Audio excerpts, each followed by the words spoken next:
Hi everyone, I'm Jess Blankshane. I teach in the National Security Affairs Department at the U.S. Naval War College. Everything I'm about to say represents my own personal views, not those of my employer. Today, we're going to introduce the bureaucratic politics perspective. This is intended to complement your assigned readings from Chapter 6 of the Decision Making in Foreign Policy textbook. We will also briefly touch on the sub-bureaucratic politics perspective, which is covered in Chapter 8. As we discussed in previous videos, this course will use a number of analytical perspectives to isolate key actors and behaviors that help us understand foreign policy decision making. Today, we're going to look at the bureaucratic politics perspective, which focuses on governmental organizations represented by people in positions, making foreign policy by bargaining with one another to produce compromises. We're staying at the state and societal level of our levels of analysis framework, where we were last time with the organizational process perspective. We'll start by talking about what it means to think of organizations as represented by people in positions as actors in foreign policy decision making, and then we'll talk about what it means for those organizational actors to make foreign policy through bargaining with one another. Often, when we talk about bureaucratic politics, you'll hear something that we refer to as Miles's Law, which is where you stand depends on where you sit. This is the idea that a person's position on issues is often heavily influenced by where they are in the bureaucracy. Taken to its extreme, this means that the person in a particular position, the individual's name, doesn't really matter. All it matters is that they are the Secretary of State or the Secretary of Defense or whatever the position might be. We assume that any person in that particular role would take similar positions on various policy options.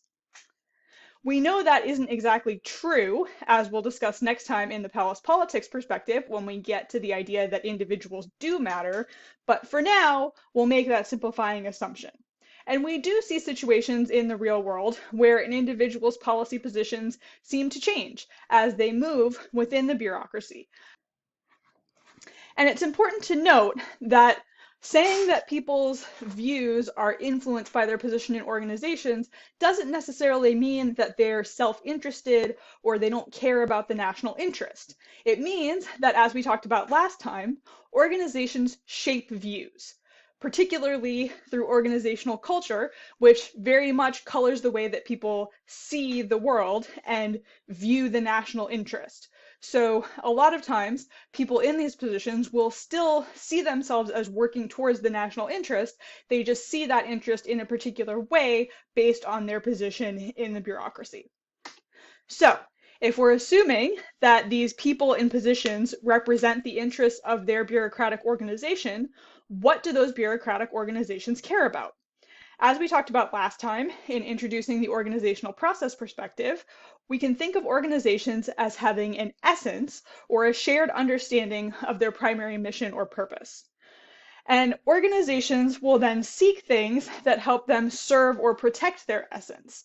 Frequently, we'll talk about organizations seeking resources, autonomy, particular roles and missions, and seeking to boost organizational morale. And it's important to remember that these things are sought not just in their own right, not just to have them, but because they can advance the organization's essence. So while we often think of organizations as selfish, always seeking as many resources as possible, there are often cases where an organization will accept fewer resources in exchange for more autonomy, more control over what they can do with the resources they have. They can choose to use those resources in ways that the organization thinks advance its essence. This is also the case with bureaucratic competition over roles and missions, which is particularly salient from a bureaucratic politics perspective. Organizations don't necessarily just seek to gain any roles or missions that they can to sort of pull anything into their department. Instead, they seek to gain and protect roles and missions that they see as closely connected to their essence, and they actually often shun roles and missions that they think are likely to distract from their essence. At the same time, they are careful to guard their turf from other organizations that may seek roles or missions that encroach on the original organization's essence. One example is the fact that after World War II, with the reorganization of the national security establishment, the U.S. Army was actually quite happy for what had been the U.S. Army Air Corps to break off and become its own independent service. Now, we might think that with air power growing in prominence at that time, the Army would want to keep that in-house and get all of the resources that were likely to accompany the expansion of the Air Force. But instead, the Army was concerned that all of those resources and all of that attention would be focused on air power. So they would get extra resources, but would have to put it all towards this new mission that the Army did not see as part of its core essence, which was ground combat. So they were actually happier for the Air Force to go off on its own so that the Army was better able to protect what it saw as its core essence. We could come up with many other examples. I'm sure you can think of some. So, if we have players in positions trying to represent their organization's interests, what does it mean to think about foreign policy making as sort of the resultant of a bargaining game? When we talk about policy making as bargaining, we're talking about pulling and hauling, as Graham Allison called it, over resources and authority in particular. And key to understanding the outcome of these bargaining games is understanding the rules and structures of the game that determine who has bargaining power. Bargaining power is often determined by who holds key resources, capabilities, and information, as well as what Allison calls the action channels through which these debates and decisions progress. So if a particular player, for example, controls all of the assets that would be needed to pursue a particular option, they might have more bargaining power when it comes to whether that option will be pursued or not than, for example, a player who doesn't control those resources. It can also depend on which bureaucratic entities are able to recruit key allies, which can come in the form of presidential, congressional, or even outside public support. When we view policy as the result of a bargaining game, a compromise, we see that even if every bureaucratic actor is in some sense acting rationally, pursuing the options that they think best advance their interest, the final policy decision as a compromise might not be what any individual actor actually preferred. And it also might diverge significantly from what our hypothetical rational unitary state actor would have chosen.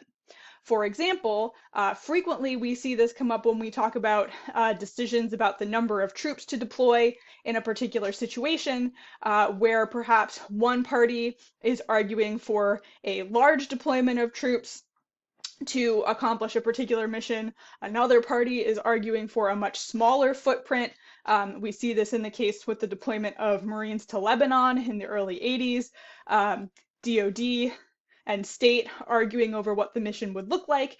And so as a result, we get a compromise of a middle ground number of troops for a middle ground amount of time, which is not what either party thought was the optimal solution, and perhaps not what a single unitary state would have chosen, but is the compromise position that comes out of bureaucratic bargaining.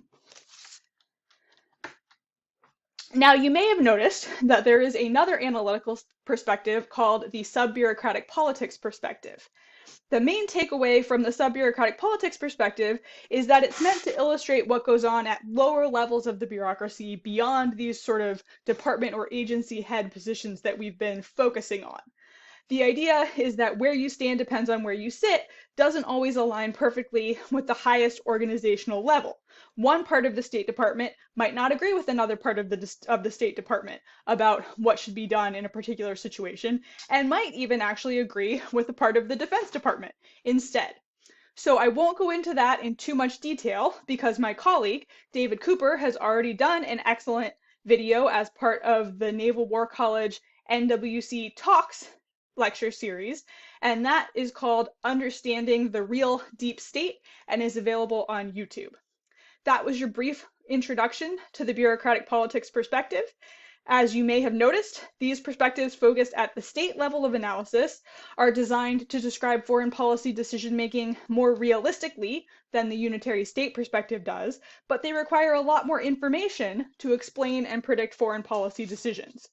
Next time, we'll move to the individual level of analysis with the palace politics perspective, which requires even more insider knowledge of the workings of government.